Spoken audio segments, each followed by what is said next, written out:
카이로에서 800km 떨어진 곳, 거대한 사막의 끄트머리에 숨막힐 듯 아름다운 신전이 있습니다.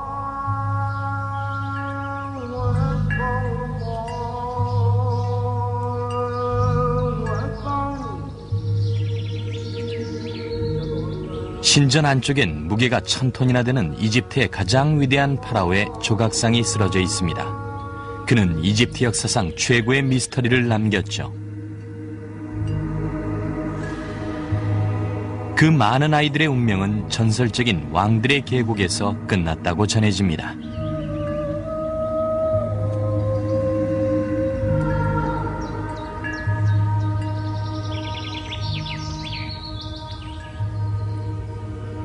이렇게 쓰러져 있는 거대한 돌덩이는 기원전 1200년 전 이집트의 통치자 람세스 2세의 조각상입니다. 그의 얼굴은 하늘을 응시하고 여기가 어깨입니다. 이것은 역사상 가장 위대한 조각상이며 람세스 2세의 죽음의 신전, 이곳 라메세움에 세워진 것이었습니다. 5세기경 콥트 교회인들이 람세스 2세의 조각상을 끌어내린 것으로 보입니다. 그리고 수세기 동안 지진으로 인해서 쓰러진 람세스 2세의 조각상이 많이 파괴됐습니다. 위대한 람세스 2세의 이미지는 이곳의 거대한 잔해로 남아있을 뿐이죠.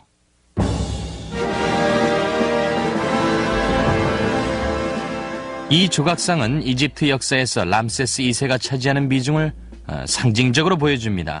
그는 그의 군대를 승리로 이끌었으며 이집트에서 가장 뛰어난 건축물을 세웠죠. 67년 동안 왕위를 지킴으로써 파라오들 중에서 가장 오래 군림했습니다. 그는 죽었지만 역사는 그를 위대한 파라오 람세스로 기억합니다.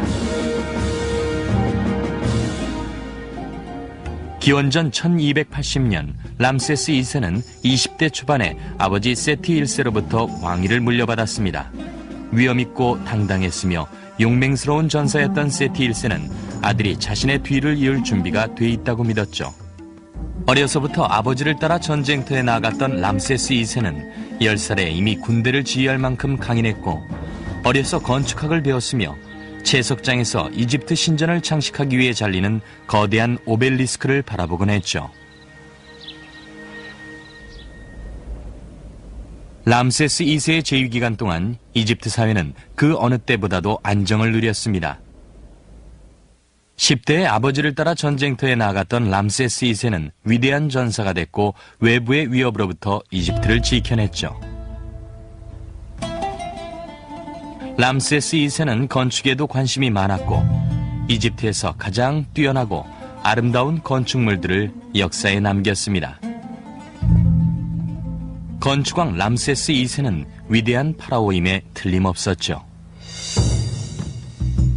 3,000명이 넘는 이집트 국민들이 람세스 2세의 아름다운 죽음의 신전 라메세움을 짓는 데 동원됐습니다.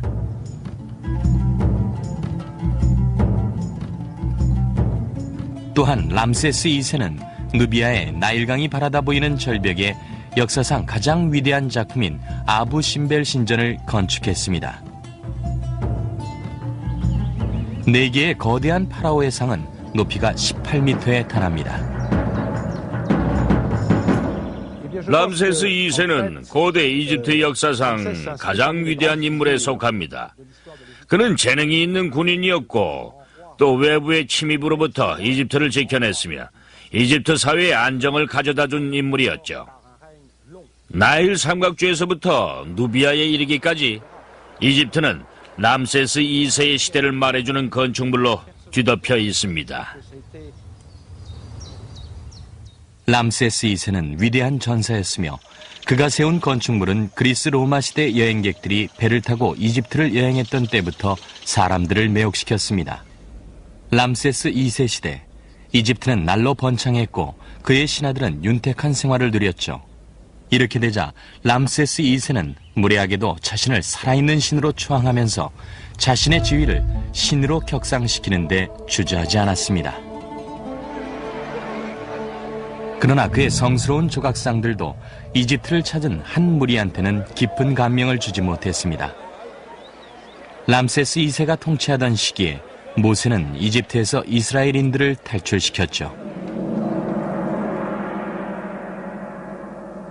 람세스 2세는 특히 자식 욕심이 많았고 자식들에 대한 사랑이 각별했습니다. 아름다운 왕비 네페르타리는 그가 제일 사랑하던 아내였죠. 네 왕비의 남편이자 무수히 많은 첩들을 거느린 람세스 2세는 자식들의 수가 수백 명이 넘었고 그 중엔 아들이 최소한 50명은 됐습니다. 많은 아내와 아이들을 가졌다는 것이 파라오한테 특이할 만한 점은 못 되지만 람세스 2세는 자신이 세운 많은 건축물 벽에 자랑스럽게 아이들의 그림과 이름을 넣었습니다. 람세스 2세는 신전벽에 아이들의 모습을 많이 담았습니다. 기나긴 왕족들의 행렬에서 람세스 2세의 아들과 딸들의 모습을 볼 수가 있어요. 신전벽의 여러 부조를 통해서 우린 람세스 2세의 후손이 얼마나 되는지 짐작으로나마 알 수 있어요. 고대 이집트 역사에서 왕족의 수가 구체적으로 얼마나 되는지를 기록했던 파라오는 극히 드물죠. 하지만 람세스 2세의 경우는 왕비의 수와 그 이름까지 알려져 있고 또 아들과 딸들의 이름도 20명이 넘게 알려져 있습니다. 람세스 2세는 고대 이집트의 그 어떤 파라오들보다도 유달리 자식들에 대한 사랑이 지극했어요. 아버지에 대한 공개적인 관심에도 불구하고 아이들에 대한 자료는 많지 않습니다. 람세스 2세의 왕위를 물려받는다는 것은 불가능해 보였죠. 그는 67년 동안 왕위를 지켰고 5명의 왕위 계승자들보다 오래 살았습니다. 첫 번째 왕위 계승자였던 아멘히르케프셰프 왕자는 람세스 2세의 재위 14년에 죽었습니다. 람세스 2세가 출애굽기 시대의 파라오였다면 아멘히르케프셰프 왕자는 하느님이 이스라엘에 내린 7가지 전염병 때문에 사망한 첫 번째 아들이었을 것입니다. 람세스 2세의 아들에 대한 기록이 많지 않지만 넷째 아들인 케무아세는 고고하게 재능이 많았고 아버지의 사랑을 독차지했던 왕자였습니다. 그는 중요한 성직자였으며 람세스 2세의 주요 건축물 사업을 감독했고 람세스 2세의 재위 55년에 죽었죠. 13번째 아들 메렌프타에 대한 기록은 람세스 2세의 재위 40년에 장군으로 임명되기 전까지는 거의 없습니다. 그러나 람세스 2세가 사망할 때까지 메렌프타가 실세로 군림했던 것으로 보입니다. 늙은 왕이었지만 람세스 2세는 이집트인 치고는 꽤 큰 편이었죠. 말년엔 관절염과 척추 뒤틀림으로 고생했고 다른 사람들처럼 치아 때문에 고통스러워했습니다. 코는 뾰족한 매부리 코에 귀가 아주 컸죠. 늙은 나이에도 불구하고 머리를 붉은색으로 염색한 걸 보면 외모에 관심이 많았던 것으로 보입니다. 마지막까지 람세스 2세는 위대한 파라오로 남았습니다. 그는 젊은 시절 무적의 영웅이었고 권력의 상징이었으며 이집트의 평화와 풍요를 보장해 주었고 지상에 존재하는 신의 아들이었습니다.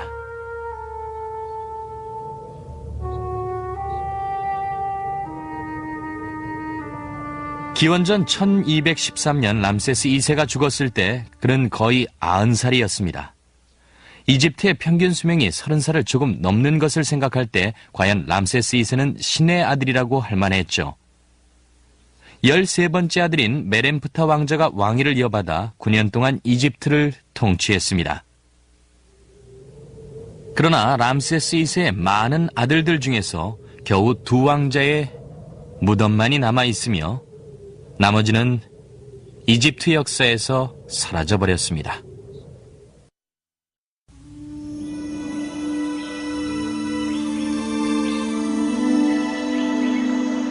람세스 2세의 기나긴 통치는 기원전 1212년에 막을 내렸습니다. 람세스 2세가 세상을 뜨자 백성들 모두 비통하고 허탈한 감정에 빠졌죠.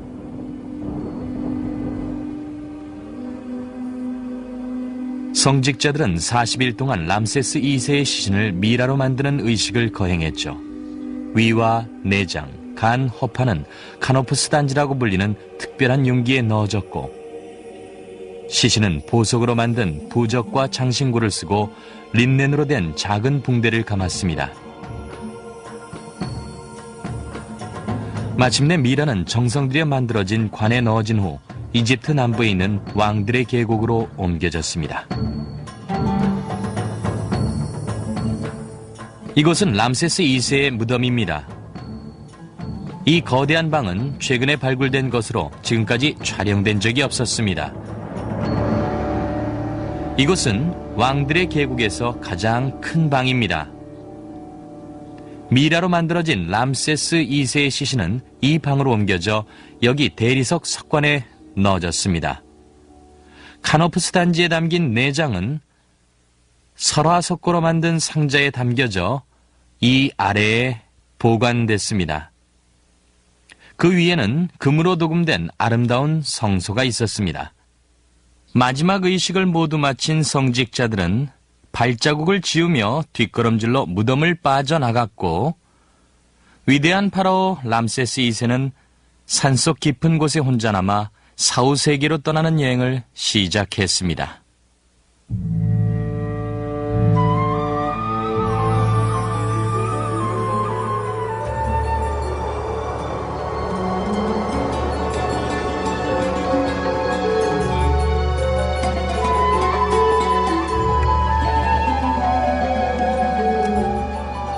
세상 사람들은 람세스 2세보다 100년 일찍 죽은 파라오 투탕카문의 무덤에서 발견된 아름다운 보물을 보았습니다.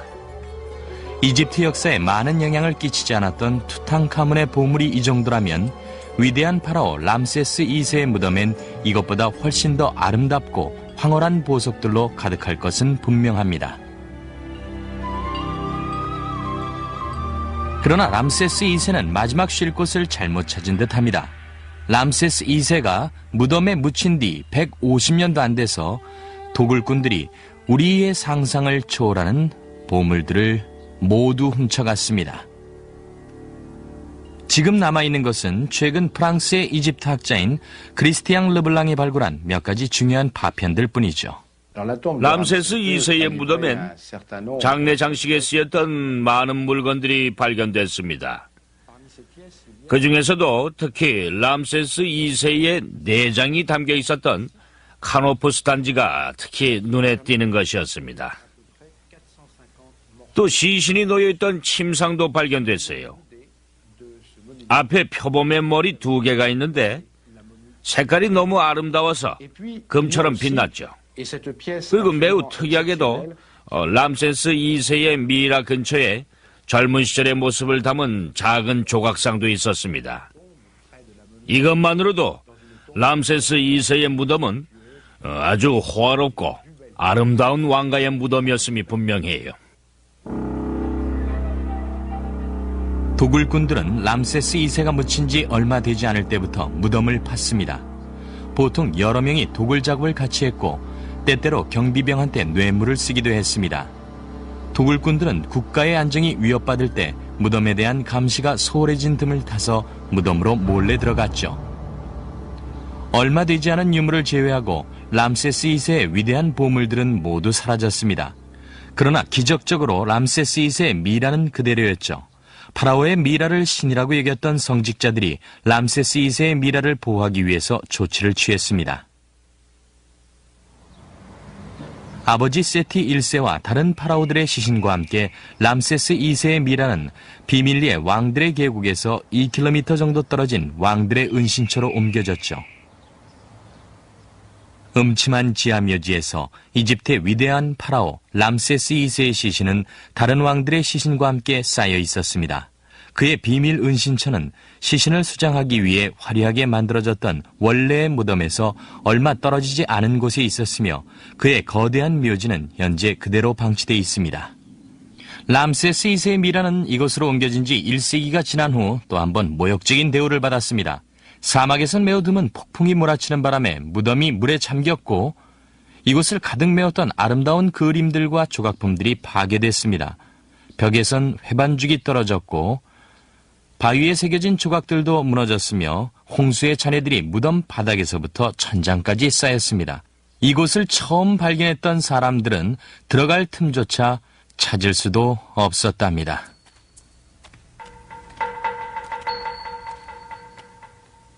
(3000년이) 지난 후 1881년 마침내 왕들의 은신처에 있던 미이라들이 독일 박물관 큐레이터였던 에밀 블룩시에 의해 발견됐고 람세스 2세 미이라의 소재는 더 이상 비밀에 붙여지지 않았습니다.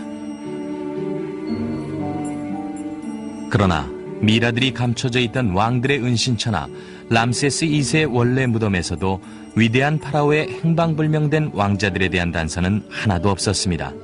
어떻게 왕자들에 대한 자료들이 역사에서 모두 사라져버렸을까요? 이에 대한 해답을 찾으려면 앞으로 100년 이상이 걸릴지도 모릅니다. 한 가지 분명한 건 왕자들의 무덤이 람세스 2세의 무덤과 가까운 거리에 있다는 것이죠. 람세스 2세의 무덤에서 나와 왕들의 계곡으로 가다 보면 61개의 다른 왕들의 무덤이 있죠. 저쪽에 전설적인 투탕카몬의 무덤이 있고 람세스 2세의 아버지 세티 1세의 무덤과 람세스 2세의 왕위를 계승한 메렌프타의 무덤도 있죠. 그럼 다른 아들들의 무덤은 어디 있을까요? 여기서 30m 떨어진 곳에 왕들의 계곡 5번째 무덤이 있는데 거기서 어떤 실마리를 찾을 수 있을지도 모릅니다. 1825년 이집트 학자였던 제임스 버튼은 무덤 안으로 들어갔다가 별 볼 일 없는 데라고 했고 그 후 이곳은 엄청난 돌 조각들에 파묻혔습니다. 여행객들의 버스가 바로 앞을 지나갔죠. 1987년 미국의 이집트 학자 켄 트윅스가 이 무덤의 입구를 발견했고 마침내 투탕카몬의 무덤 이후 고고학 역사상 가장 위대한 발굴을 해냈습니다. 3000년이 지난 후 처음으로 람세스 2세의 사라진 왕자들에 대한 미스터리를 풀 수 있는 실마리를 찾은 것입니다.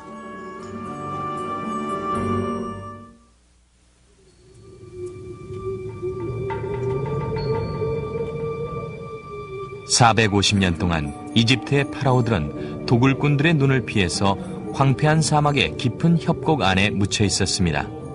이곳은 왕들의 계곡이라 불립니다. 이곳엔 62개의 무덤들이 있죠.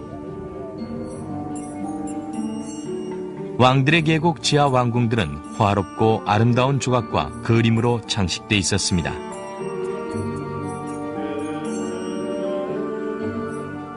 그러나 기원전 3세기 왕들의 계곡은 소리 없이 사라졌습니다. 18세기 초 영국의 성직자였던 리차드 포코케가 이곳에 왔다가 최초의 지도를 그렸고 다른 유럽인 이집트 학자가 그 뒤를 이었지만 그들이 그린 무덤 지도는 정확하지 못했습니다.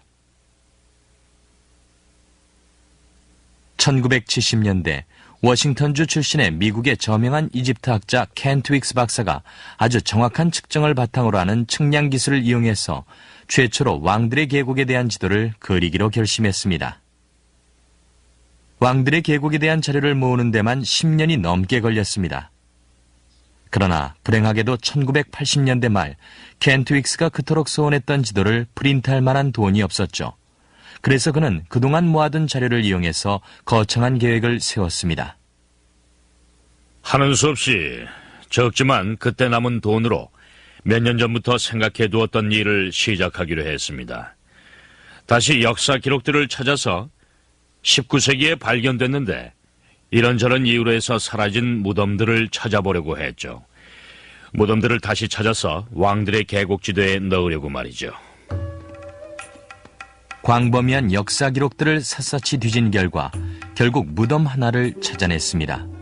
19세기의 왕들의 계곡 5번째 무덤이라고 이름 붙여진 것이었죠. 1825년에 영국인 제임스 버튼은 왕들의 계곡 5번째 무덤이 25m 정도 된다고 보고 방이 11개가 있는 그림을 대충 그렸습니다. 그러나 그의 의견은 동료들로부터 아무런 반응을 이끌어내지 못했죠. 투탕카몬 무덤의 발굴자인 하워드 카트조차도 왕들의 계곡 5번째 무덤을 그저 발굴 유적지에서 나온 잔해들을 버리는 곳으로 썼을 뿐입니다. 그들은 무덤 위에 3m나 되는 쓰레기 더미를 쌓았습니다. 그걸로도 부족해서 홍수가 나는 바람에 왕들의 계곡 입구가 완전히 흙 속에 파묻혔고 입구가 완전히 사라져버렸습니다. 1920년까지 아니 그 이전에 이미 왕들의 계곡 5번째 무덤은 우리들의 기억 속에서 사라져버린 거죠. 그러나 켄트 윅스는 제임스 버튼의 그림을 보고 호기심이 생겼습니다. 그때까지 봤던 무덤 그림과 아주 달랐습니다.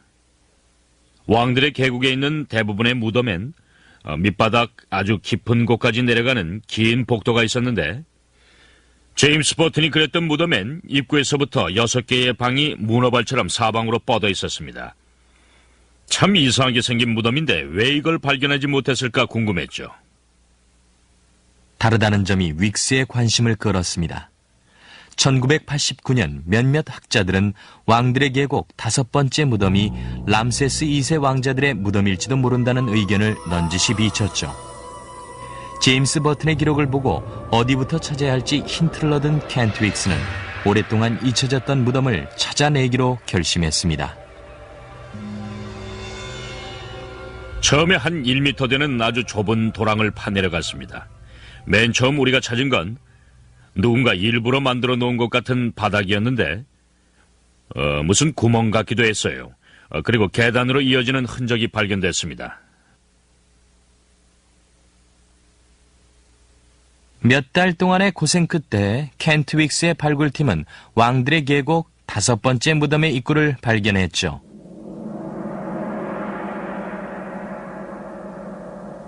(1989년) 여름 계단을 치우고 여기 이 문 앞까지 왔는데 지금처럼 이렇진 않았어요. 천장까지 홍수의 잔해들이 꽉 차 있었죠. 어디까지요?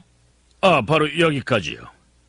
1825년에 제임스 버튼이 파놓은 작은 틈으로 안을 들여다볼 수 있었죠. 이건 버튼이 램프를 놓고 들여다볼 때 그을린 흔적입니다.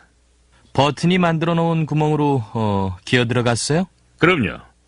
무덤으로 통하는 유일한 통로였으니까요. 하지만 벽이 안 보였어요.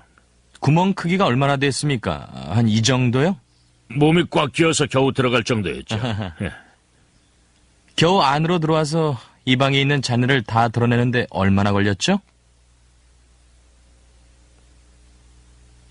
이 방을 완전히 치우는데 5년이나 걸렸습니다. 하지만 2년째 되던 해에 우린 이것이 왕들의 계곡 5번째 무덤이라는 걸 확신했습니다. 벽 맨 위에서 상형 문자를 발견했는데 람세스 2세의 아들 중 한 명의 무덤이라고 돼 있었죠.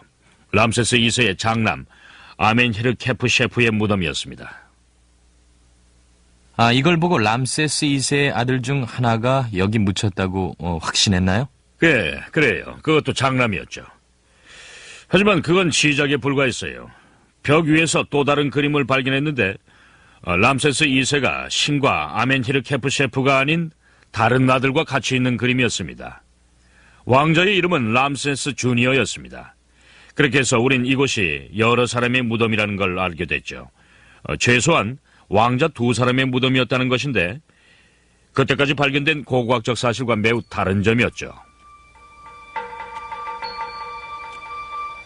제임스 버튼이 그렸던 것처럼 11개의 방보다 더 큰 무덤인지는 분명하지 않았지만 굉장히 커다란 무덤이라는 건 확실했습니다. 그러나 왕들의 비밀의 문을 열기까지는 오랜 시간이 걸렸죠.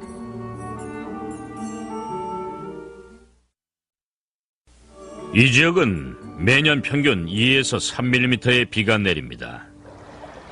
하지만 50년에서 60년마다 한 번씩 폭풍이 몰아쳐서 재앙을 일으켰죠. 그때마다 홍수의 잔해들이 왕들의 계곡 5번째 무덤까지 밀려왔습니다.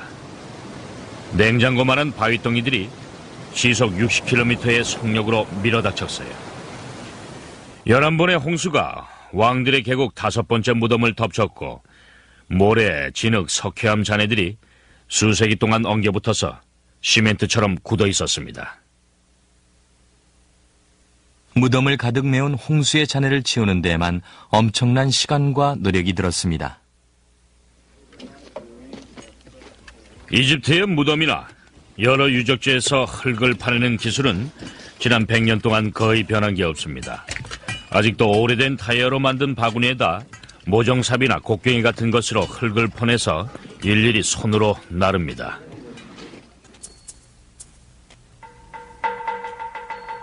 작은 방 2개를 깨끗하게 치우는 데에만 5년이 걸렸죠.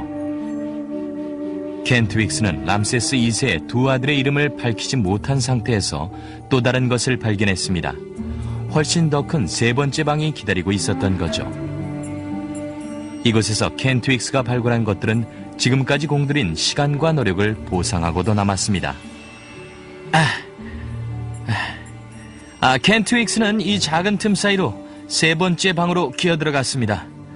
그는 이 거대한 잔해 더미 속에서 뭔가 찾아내길 바랬습니다. 그러나 들어갈 수가 없었죠. 기둥이 약했고 천장 석회암에 갈라진 틈이 불길해서 무슨 조치를 취해야 했습니다. 제임스 버튼의 지도는 저쪽 벽에 신비의 문이 있다고 그려져 있었죠. 켄트 윅스는 조금씩 손으로 파기 시작했고 1995년 기어서 들어갈 만한 공간을 마련할 수 있었습니다. 그리고 그는 현대 고고학 역사상 가장 위대한 순간을 맞이했습니다. 세 번째 방을 들여다볼 준비가 끝난 켄트 윅스는 마침내 파라오 시대 이후 아무도 들어가지 못했던 곳으로 들어갔습니다. 우린 그저 먼저 발견했던 방들처럼 작은 방 하나를 더 발굴하겠지 생각했어요.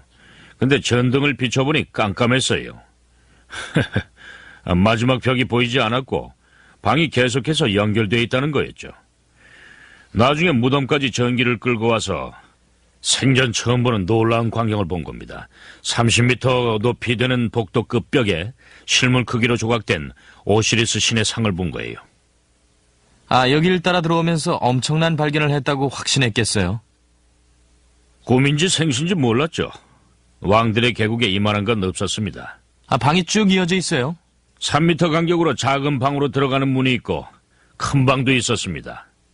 막혀 있었는데 잘 보였나 봐요. 아직 발굴 작업도 안 끝났죠. 대단하군요. 여기 이것들을 본 순간 20세기 고고학 역사상 가장 중요한 발굴을 했다는 걸 믿어 의심치 않았나요? 이런 게 발견된 예가 없었으니까요. 이게 바로 그 엄청난 조각상이군요. 실제 크기로 만든 조각상을 본 순간 오시리스 신의 조각상이라고 생각했지만 지금은 람세스 2세의 모습을 오시리스 신처럼 만든 게 아닌가 싶어요.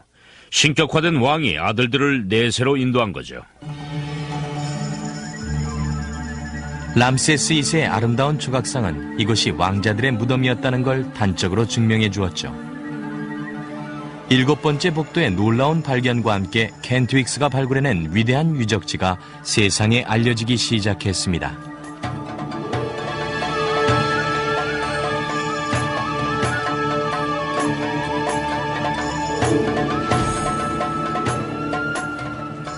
왕들의 계곡 대부분의 무덤은 방의 수가 8개를 넘지 않았고 람세스 2세의 할아버지인 람세스 1세와 투탕카문의 무덤에도 방이 4개뿐이었죠.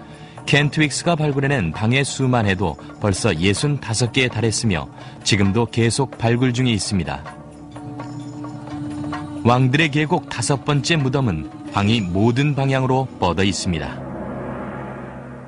이 복도는 아주 복잡합니다. 무덤에 있는 복도치고는 매우 가파르죠. 실제로 양옆의 방들은 위에 있던 방의 바닥보다 낮게 만들어졌습니다. 가파르게 경사진 복도 맨 밑에 있는 4개의 계단을 내려가서 커다란 기둥이 떠받치고 있는 홀을 발견했어요. 방에 3개의 기둥이 있었습니다. 여긴 지층학을 설명하기엔 좋은 곳이죠. 다른 방처럼 여기에도 홍수의 잔해가 꽉 들어차 있지만 층이 전부 다르다는 걸 알 수 있습니다. 입구에서 무덤 안으로 몇십 미터씩 내려갈 때마다 홍수의 잔해들이 커다란 골칫거리였죠. 여긴 왕들의 계곡 5번째 무덤 중에서 아직 발굴 작업이 안 된 방이죠. 남쪽에 있는 투탕카문의 무덤을 향해 있는데 이유는 모릅니다. 저쪽에도 빈 벽이 있다니까 발굴하다 보면 또 다른 문이 나올 수도 있는데 들어오기 이거 참 힘드네요. 이 무덤의 크기는 복도와 여러 방들의 크기를 따져볼 때 거의 축구장 반만한데 전부 홍수의 잔해들로 꽉 차 있습니다. 이 안엔 장내 용구나 카노프스 단지 또 미라가 존재할지도 모릅니다. 그러나 어떤 것은 콘크리트처럼 단단해서 발굴이 불가능할지도 모르죠. 왜냐하면 엄청난 양의 잔해를 수작업으로 치워야 하니까요. 홍수의 잔해가 왕들의 계곡 5번째 고분의 비밀을 밝히는 데 있어서 유일한 장애물입니다. 제 생각에 이곳이 왕들의 계곡 5번째 무덤에서 제일 흥미로운 곳이 될 듯하지만 불행하게도 가장 위험한 곳이에요. 지난 40년 동안 이 위로 여행객들을 실은 버스들이 다녀서 벌써 천장이 내려앉았습니다.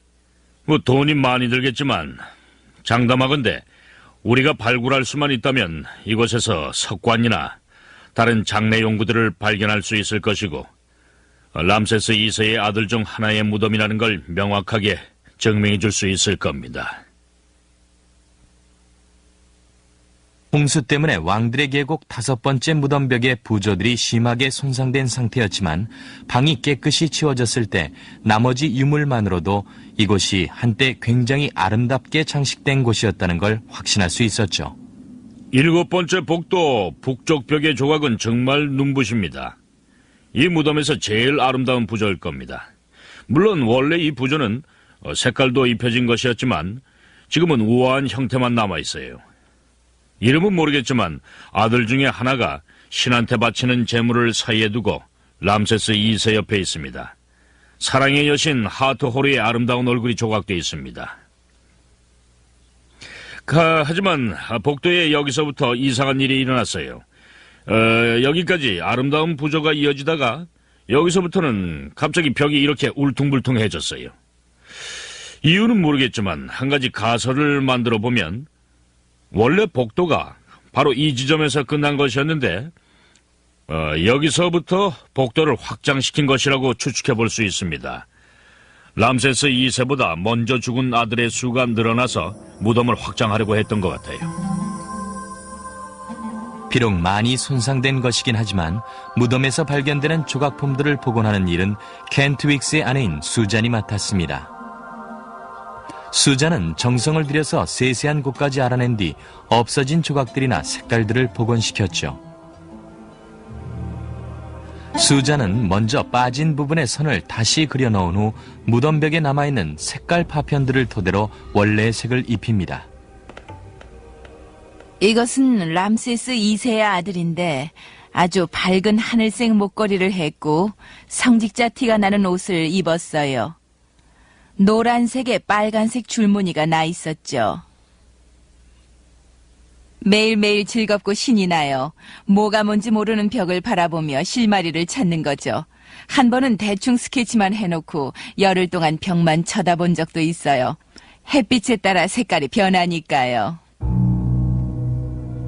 3,500여 년이 흐른 후 마침내 우리는 이 무덤에 걸려있던 아름다운 그림들을 다시 볼 수 있게 됐습니다. 그러나 이곳에선 성공과 좌절이 교차했습니다. 마치 사라진 아들들의 비밀을 알려주지 않으려는 듯 무덤은 계속해서 윅스 부부의 약을 올렸습니다. 원래 무덤은 갖가지 색깔로 칠해진 부조를 비롯해서 매우 아름답게 장식됐는데 홍수 때문에 색깔의 상당 부분이 쓸려나갔습니다. 그리고 망가진 정도는 2번째 방이 제일 심했죠. 람세스 2세와 그의 아들이 있고 아들 바로 위에 상형 문자로 왕자의 시신이라고 분명히 써 있는데 이름은 온데간데 없고 누군지 도저히 알 수가 없어요. 직함이나 아들의 풍채로 봐서 대단한 왕자임에 틀림없습니다. 이 무덤에 묻힌 사람들의 목록으로 봐서 6이나 7, 8번째 아들일 수 있지만 확신할 수는 없습니다. 10년 동안의 발굴 작업 후 벌써 100개가 넘는 방들로 이루어진 왕들의 계곡 5번째 무덤은 왕들의 계곡에서뿐만 아니라 전체 이집트에서 가장 거대한 무덤이었음이 증명됐습니다. 지금까지 발견된 여러 증거들로 봐서 이 무덤은 람세스 2세가 많은 아들들을 위해서 건축했던 게 틀림없습니다. 벽에 써 있는 몇몇 왕자들의 이름도 알고 20개가 훨씬 넘는 람세스 2세의 부조도 발견했습니다. 아들들을 데리고 사후 세기를 지나 신한테 가는 그림들이었죠. 또 시체의 내장을 보관하는 카노푸스 단지나 장례 용구들도 발견했으며 여기에 써있던 5명의 왕자의 이름과 직함도 알아냈습니다. 얼마 지나지 않아 훨씬 더 결정적인 증거가 발견됐죠. 1998년 왕들의 계곡 5번째 무덤에서 오랫동안 잠자고 있던 시체들을 찾아낸 것입니다.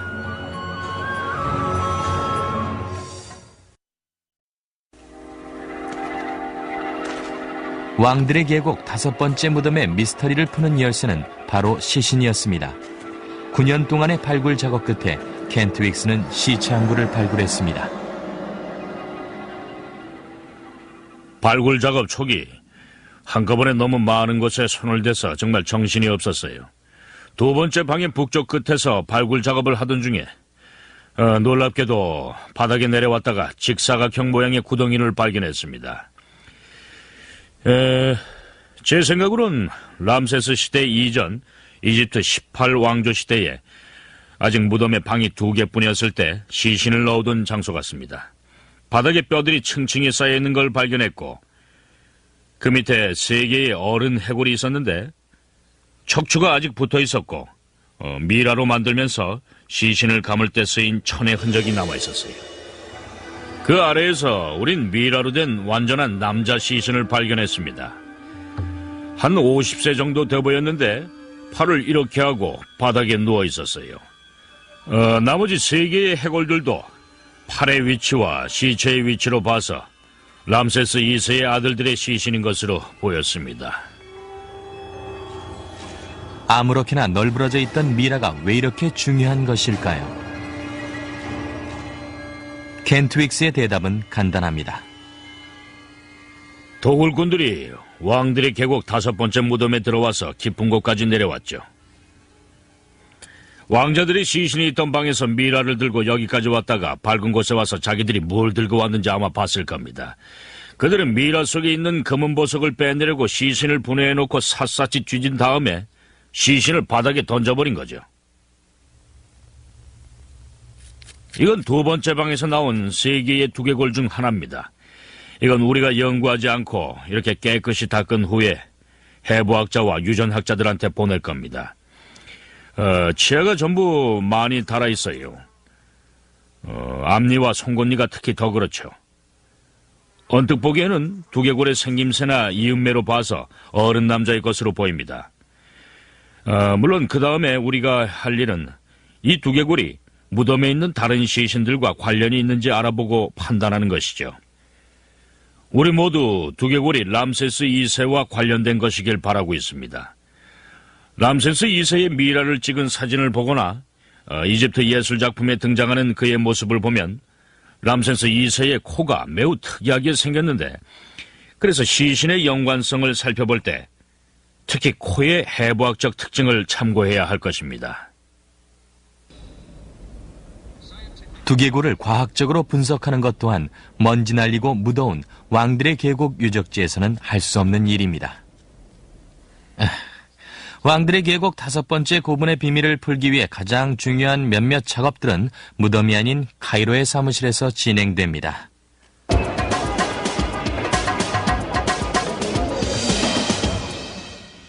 (1979년) 테베의 지도 만들기 작업을 처음 시작했을 땐 정말 적은 돈으로 쩔쩔맸는데 요새는 정규직 직원 8명이다. 전 세계에 퍼져있는 자원봉사자들과 비정규직 직원들 수만 해도 굉장히 많습니다. 프로젝트 자체가 다양한 분야의 전문 지식을 필요로 하기 때문에 고고학자가 되려면 다양한 분야의 전문가들을 많이 동원할 줄 알아야 하죠. Can you pull that up in section? What I'd like to do, Summer, is take a look at this detailing here. 그래픽 디자이너들과 건축가들이 하는 일은 매우 중요합니다. 다양한 시각에서 볼 수 있게 해주고 비교 연구를 가능하게 해주니까요. 테베의 대규모 유적지에 대한 CD롬을 제작하려고 합니다. 유적지를 담은 사진들과 전개도를 준비하고 역사적 자료도 함께 넣을 겁니다. 예를 들어서 룩소르 신전을 보고 싶다면 룩소르 신전으로 들어가서 다양한 층을 보여주는 룩소르 신전의 3차원 영상을 원할 때마다 볼 수 있을 거예요. 이건 왕들의 계곡 5번째 무덤입니다. 우리가 만들려는 CD롬은 이 분야를 연구하는 학자들뿐만 아니라 학교에서 이집트학을 처음 배우는 8, 9살짜리 학생들도 재미있어 할 거라고 생각합니다. 지금까지 그가 기울인 노력에도 불구하고 왕들의 계곡 5번째 무덤엔 아직도 할 일이 많이 남아 있습니다. 신나는 일이지만 이 일이 더디고 해야 할 일도 점점 많아집니다. 지금까지 150개의 방이 발견됐지만 겨우 10군데만 발굴 작업이 이루어졌죠. 그러나 한 가지만은 분명합니다.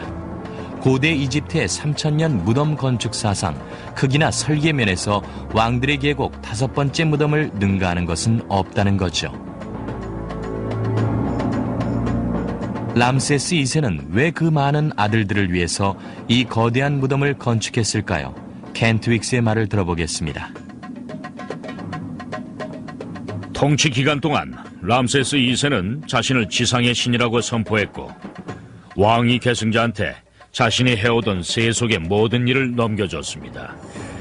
이제 왕위 계승자는 세속의 파라오인 셈이었고 언젠가 신의 위치에 오른 람세스 2세의 왕위를 물려받을 사람이었어요. 말하자면 나이 어린 실제의 왕이었습니다.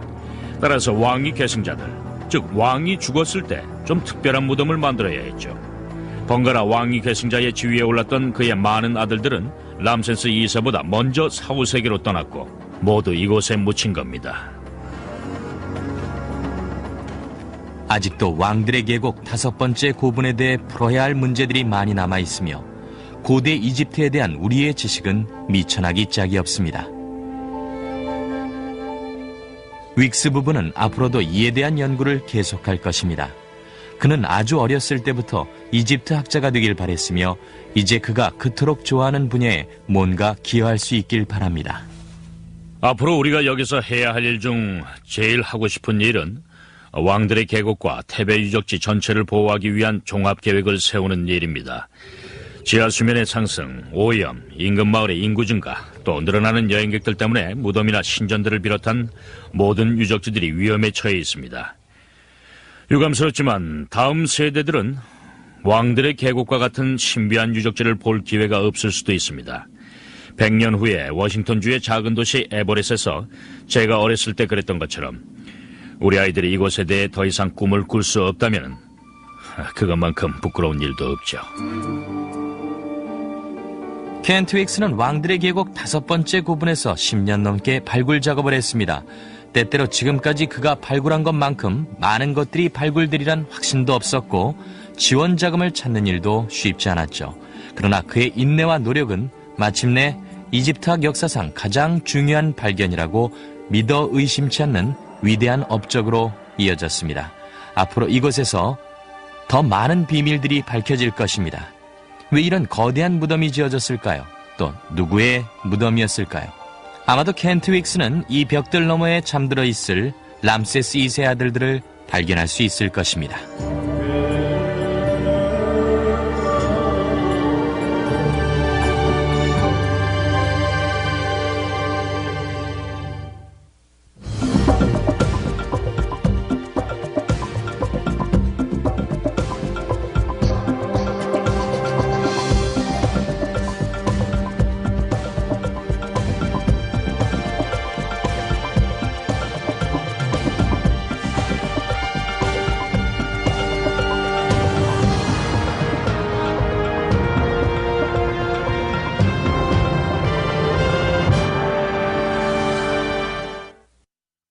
외모에 관심이 많았던 것으로 보입니다. 마지막까지 람세스 2세는 위대한 파라오로 남았습니다. 그는 젊은 시절 무적의 영웅이었고 권력의 상징이었으며 이집트의 평화와 풍요를 보장해 주었고 지상에 존재하는 신의 아들이었습니다.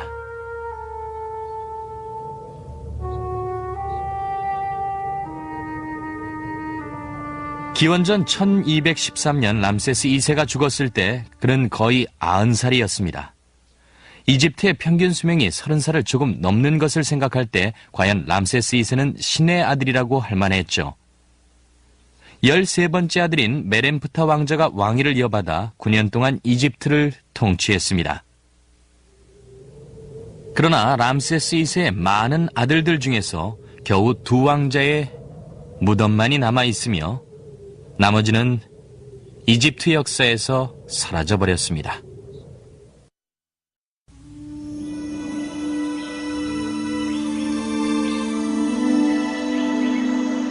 람세스 2세의 기나긴 통치는 기원전 1212년에 막을 내렸습니다. 람세스 2세가 세상을 뜨자 백성들 모두 비통하고 허탈한 감정에 빠졌죠.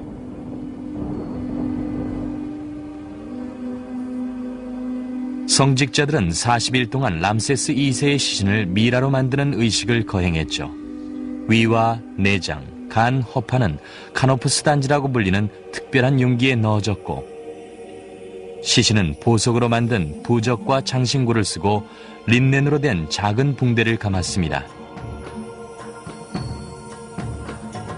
마침내 미라는 정성 들여 만들어진 관에 넣어진 후 이집트 남부에 있는 왕들의 계곡으로 옮겨졌습니다. 이곳은 람세스 2세의 무덤입니다. 이 거대한 방은 최근에 발굴된 것으로 지금까지 촬영된 적이 없었습니다.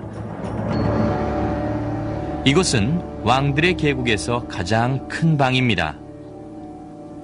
미라로 만들어진 람세스 2세의 시신은 이 방으로 옮겨져 여기 대리석 석관에 넣어졌습니다.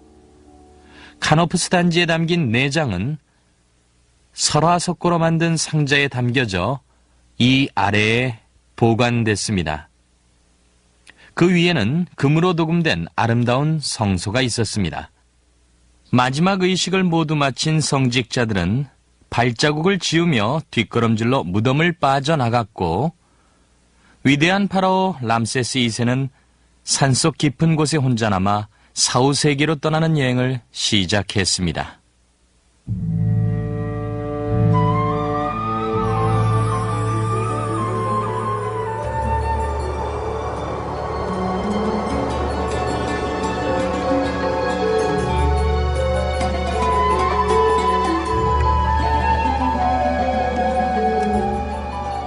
세상 사람들은 람세스 2세보다 100년 일찍 죽은 파라오 투탕카문의 무덤에서 발견된 아름다운 보물을 보았습니다. 이집트 역사에 많은 영향을 끼치지 않았던 투탕카문의 보물이 이 정도라면 위대한 파라오 람세스 2세의 무덤엔 이것보다 훨씬 더 아름답고 황홀한 보석들로 가득할 것은 분명합니다. 그러나 람세스 2세는 마지막 쉴 곳을 잘못 찾은 듯합니다. 람세스 2세가 무덤에 묻힌 뒤 150년도 안 돼서 도굴꾼들이 우리의 상상을 초월하는 보물들을 모두 훔쳐갔습니다. 지금 남아있는 것은 최근 프랑스의 이집트 학자인 크리스티앙 르블랑이 발굴한 몇 가지 중요한 파편들 뿐이죠. 람세스 2세의 무덤엔 장례 장식에 쓰였던 많은 물건들이 발견됐습니다. 그 중에서도 특히 람세스 2세의 내장이 담겨 있었던 카노프스 단지가 특히 눈에 띄는 것이었습니다. 또 시신이 놓여있던 침상도 발견됐어요. 앞에 표범의 머리 2개가 있는데 색깔이 너무 아름다워서 금처럼 빛났죠. 그리고 매우 특이하게도 람세스 2세의 미라 근처에 젊은 시절의 모습을 담은 작은 조각상도 있었습니다. 이것만으로도 람세스 2세의 무덤은 아주 호화롭고 아름다운 왕가의 무덤이었음이 분명해요. 도굴꾼들은 람세스 2세가 묻힌 지 얼마 되지 않을 때부터 무덤을 팠습니다. 보통 여러 명이 도굴 작업을 같이 했고 때때로 경비병한테 뇌물을 쓰기도 했습니다. 도굴꾼들은 국가의 안정이 위협받을 때 무덤에 대한 감시가 소홀해진 틈을 타서 무덤으로 몰래 들어갔죠. 얼마 되지 않은 유물을 제외하고 람세스 2세의 위대한 보물들은 모두 사라졌습니다. 그러나 기적적으로 람세스 2세의 미라는 그대로였죠. 파라오의 미라를 신이라고 여겼던 성직자들이 람세스 2세의 미라를 보호하기 위해서 조치를 취했습니다. 아버지 세티 1세와 다른 파라오들의 시신과 함께 람세스 2세의 미라는 비밀리에 왕들의 계곡에서 2km 정도 떨어진 왕들의 은신처로 옮겨졌죠. 음침한 지하묘지에서 이집트의 위대한 파라오 람세스 2세의 시신은 다른 왕들의 시신과 함께 쌓여 있었습니다. 그의 비밀 은신처는 시신을 수장하기 위해 화려하게 만들어졌던 원래의 무덤에서 얼마 떨어지지 않은 곳에 있었으며 그의 거대한 묘지는 현재 그대로 방치되어 있습니다. 람세스 2세의 미라는 이곳으로 옮겨진 지 1세기가 지난 후 또 한 번 모욕적인 대우를 받았습니다. 사막에선 매우 드문 폭풍이 몰아치는 바람에 무덤이 물에 잠겼고 이곳을 가득 메웠던 아름다운 그림들과 조각품들이 파괴됐습니다. 벽에선 회반죽이 떨어졌고 바위에 새겨진 조각들도 무너졌으며 홍수의 잔해들이 무덤 바닥에서부터 천장까지 쌓였습니다. 이곳을 처음 발견했던 사람들은 들어갈 틈조차 찾을 수도 없었답니다.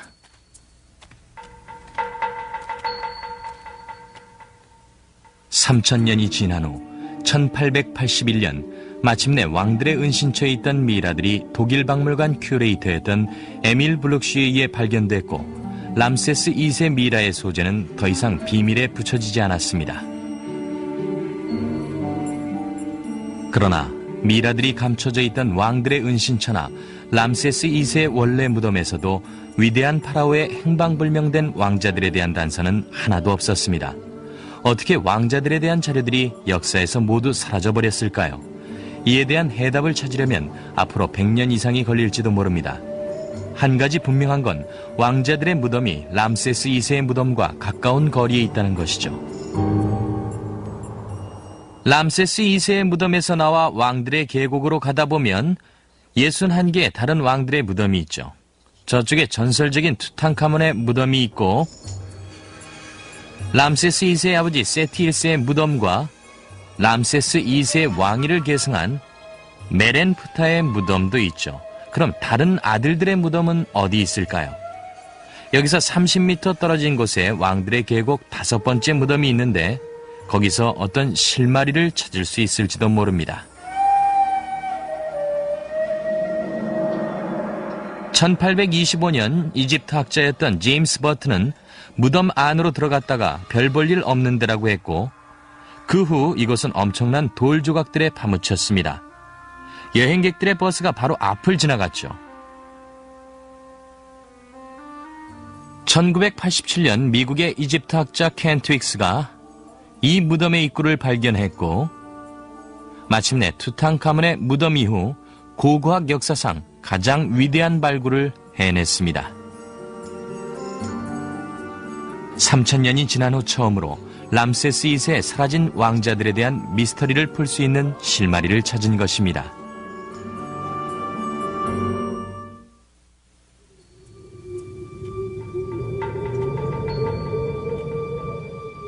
(450년) 동안 이집트의 파라오들은 도굴꾼들의 눈을 피해서 황폐한 사막의 깊은 협곡 안에 묻혀 있었습니다. 이곳은 왕들의 계곡이라 불립니다. 이곳엔 62개의 무덤들이 있죠. 왕들의 계곡 지하 왕궁들은 화롭고 아름다운 조각과 그림으로 장식돼 있었습니다.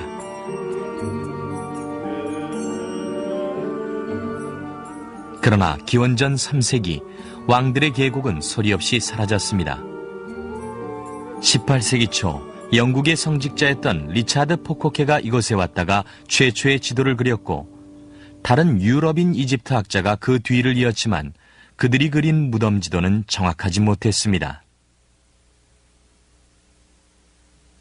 1970년대 워싱턴주 출신의 미국의 저명한 이집트 학자 켄 트윅스 박사가 아주 정확한 측정을 바탕으로 하는 측량 기술을 이용해서 최초로 왕들의 계곡에 대한 지도를 그리기로 결심했습니다.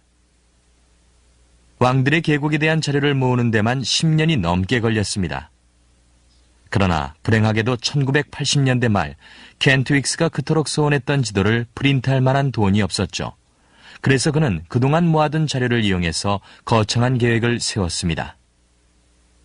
하는 수 없이 적지만 그때 남은 돈으로 몇 년 전부터 생각해 두었던 일을 시작하기로 했습니다.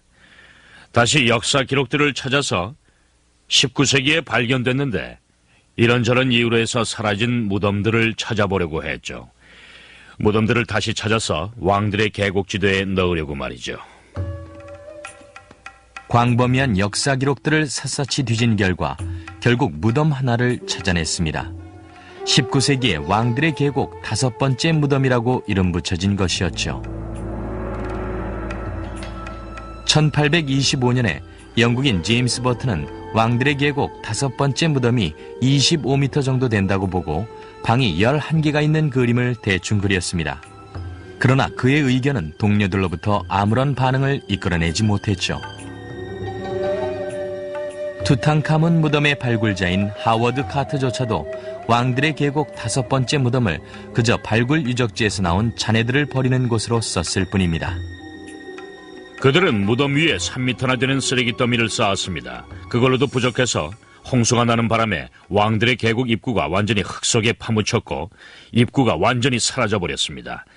1920년까지, 아니 그 이전에 이미 왕들의 계곡 5번째 무덤은 우리들의 기억 속에서 사라져버린 거죠. 그러나 켄트 윅스는 제임스 버튼의 그림을 보고 호기심이 생겼습니다. 그때까지 봤던 무덤 그림과 아주 달랐습니다. 왕들의 계곡에 있는 대부분의 무덤엔 밑바닥 아주 깊은 곳까지 내려가는 긴 복도가 있었는데 제임스 버튼이 그렸던 무덤엔 입구에서부터 6개의 방이 문어발처럼 사방으로 뻗어 있었습니다. 참 이상하게 생긴 무덤인데 왜 이걸 발견하지 못했을까 궁금했죠. 다르다는 점이 윅스의 관심을 끌었습니다. 1989년 몇몇 학자들은 왕들의 계곡 5번째 무덤이 람세스 2세 왕자들의 무덤일지도 모른다는 의견을 넌지시 비쳤죠. 제임스 버튼의 기록을 보고 어디부터 찾아야 할지 힌트를 얻은 켄트 윅스는 오랫동안 잊혀졌던 무덤을 찾아내기로 결심했습니다. 처음에 한 1m 되는 아주 좁은 도랑을 파내려갔습니다.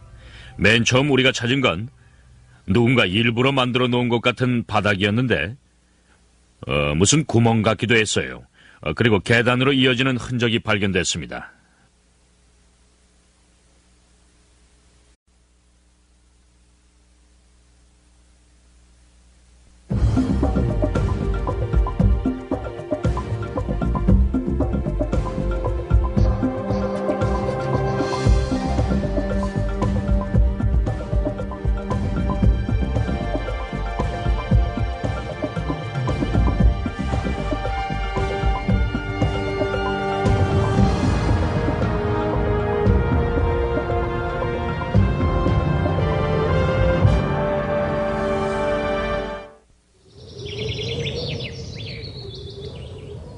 카이로에서 800km 떨어진 곳, 거대한 사막의 끄트머리에 숨 막힐 듯 아름다운 신전이 있습니다.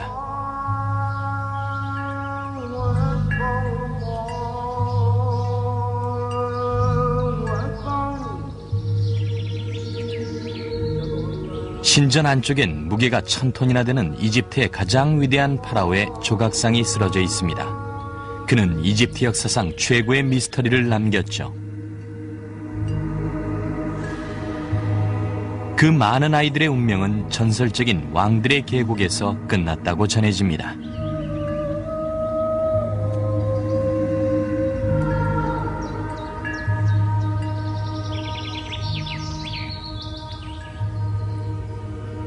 이렇게 쓰러져 있는 거대한 돌덩이는 기원전 1200년 전 이집트의 통치자 람세스 2세의 조각상입니다. 그의 얼굴은 하늘을 응시하고 여기가 어깨입니다. 이것은 역사상 가장 위대한 조각상이며 람세스 2세의 죽음의 신전, 이곳 라메세움에 세워진 것이었습니다. 5세기경 콥트 교회인들이 람세스 2세의 조각상을 끌어내린 것으로 보입니다.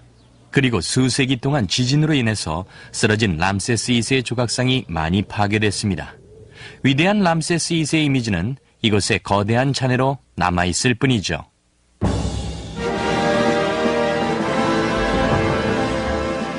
이 조각상은 이집트 역사에서 람세스 2세가 차지하는 비중을 상징적으로 보여줍니다. 그는 그의 군대를 승리로 이끌었으며 이집트에서 가장 뛰어난 건축물을 세웠죠. 67년 동안 왕위를 지킴으로써 파라오들 중에서 가장 오래 군림했습니다. 그는 죽었지만 역사는 그를 위대한 파라오 람세스로 기억합니다. 기원전 1280년 람세스 2세는 20대 초반에 아버지 세티 1세로부터 왕위를 물려받았습니다. 위엄있고 당당했으며 용맹스러운 전사였던 세티 1세는 아들이 자신의 뒤를 이을 준비가 돼 있다고 믿었죠.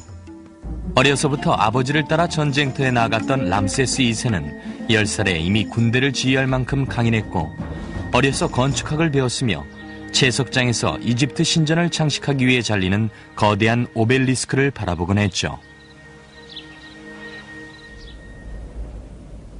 람세스 2세의 재위기간 동안 이집트 사회는 그 어느 때보다도 안정을 누렸습니다. 10대에 아버지를 따라 전쟁터에 나갔던 람세스 2세는 위대한 전사가 됐고 외부의 위협으로부터 이집트를 지켜냈죠. 람세스 2세는 건축에도 관심이 많았고 이집트에서 가장 뛰어나고 아름다운 건축물들을 역사에 남겼습니다. 건축왕 람세스 2세는 위대한 파라오임에 틀림없었죠. 3,000명이 넘는 이집트 국민들이 람세스 2세의 아름다운 죽음의 신전 라메세움을 짓는 데 동원됐습니다.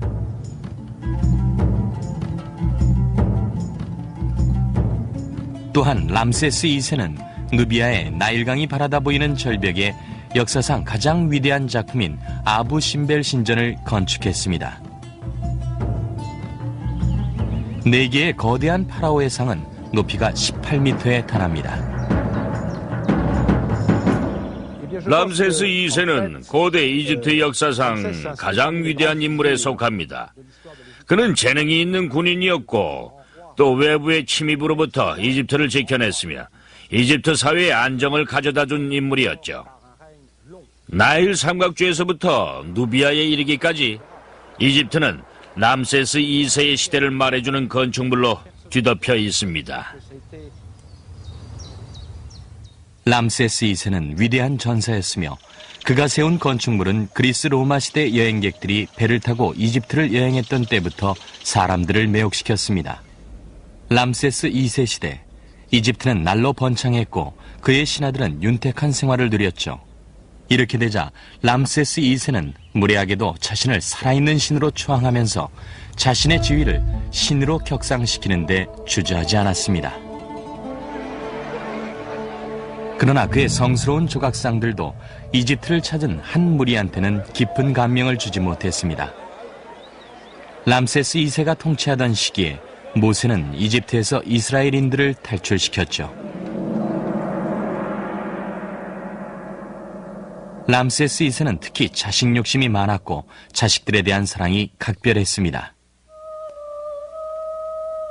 아름다운 왕비 네페르타리는 그가 제일 사랑하던 아내였죠.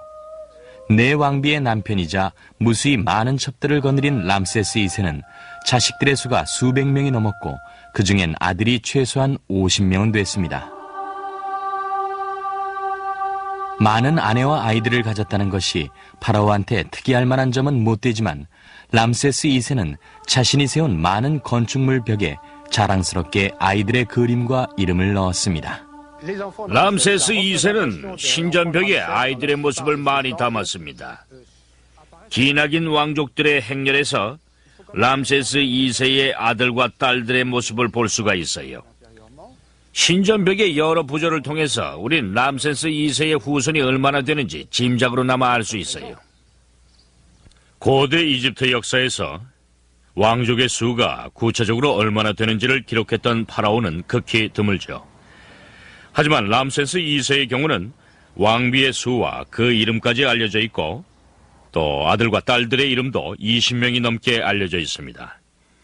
람세스 2세는 고대 이집트의 그 어떤 파라오들보다도 유달리 자식들에 대한 사랑이 지극했어요. 아버지에 대한 공개적인 관심에도 불구하고 아이들에 대한 자료는 많지 않습니다. 람세스 2세의 왕위를 물려받는다는 것은 불가능해 보였죠. 그는 67년 동안 왕위를 지켰고 5명의 왕위 계승자들보다 오래 살았습니다. 첫 번째 왕위 계승자였던 아멘히르케프셰프 왕자는 람세스 2세의 제위 14년에 죽었습니다. 람세스 2세가 출애굽기 시대의 파라오였다면 아멘히르케프셰프 왕자는 하느님이 이스라엘에 내린 7가지 전염병 때문에 사망한 첫 번째 아들이었을 것입니다. 람세스 2세의 아들에 대한 기록이 많지 않지만 넷째 아들인 케무아세는 고고하게 재능이 많았고 아버지의 사랑을 독차지했던 왕자였습니다. 그는 중요한 성직자였으며 람세스 2세의 주요 건축물 사업을 감독했고 람세스 2세의 제위 55년에 죽었죠. 13번째 아들 메렌프타에 대한 기록은 람세스 2세의 제위 40년에 장군으로 임명되기 전까지는 거의 없습니다. 그러나 람세스 2세가 사망할 때까지 메렌프타가 실세로 군림했던 것으로 보입니다. 늙은 왕이었지만 람세스 2세는 이집트인 치고는 꽤 큰 편이었죠. 말년엔 관절염과 척추 뒤틀림으로 고생했고 다른 사람들처럼 치아 때문에 고통스러워했습니다. 코는 뾰족한 매부리 코에 귀가 아주 컸죠. 늙은 나이에도 불구하고 머리를 붉은색으로 염색한 걸 보면